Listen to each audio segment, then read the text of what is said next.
U.S. President Donald Trump arrived in France on Thursday for the Bastille Day celebrations that will see American and French troops marching together on Paris' famed Champs Élysées ahead of the pageantry.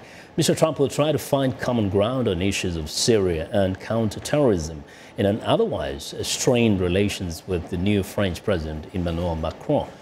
VOA's Ramirez reports from Paris.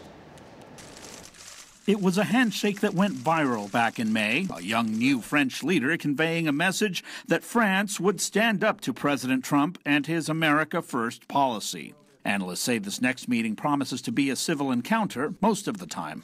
At the same time, this will be a particularly awkward encounter because the French not only have elected a president who's almost the antithesis of Mr. Trump, but there is this deep animosity to the fact that the Trump administration is withdrawing from the Paris Climate Accord. France put much work into hosting the 2015 Climate Change Summit and considers the agreement a great achievement. So to finally have reached a conclusion on that agreement, only to see the newly elected United States president withdraw the US from it almost with next to no notification, that will be a very sore point of contention at those meetings. And no matter how much they try to paper over it in their public appearances, you can be sure that in the private discussions that they have, the French will be doing everything they can to try to find some solution to this. And then there is Trump's relationship with Russian President Vladimir Putin, on display in their marathon meeting at the G20 last Friday.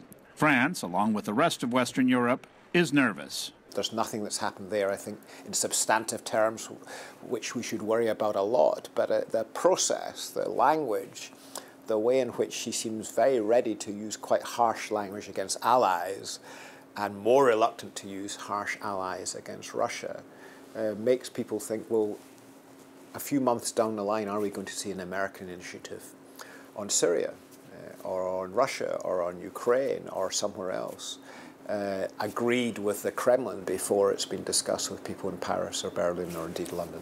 This is Trump's third overseas trip and third to Europe since taking office in January.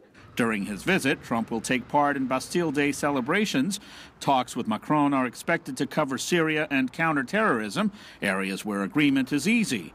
White House officials say the more difficult issue of climate may also be on the table. Luis Ramirez, VOA News, Paris.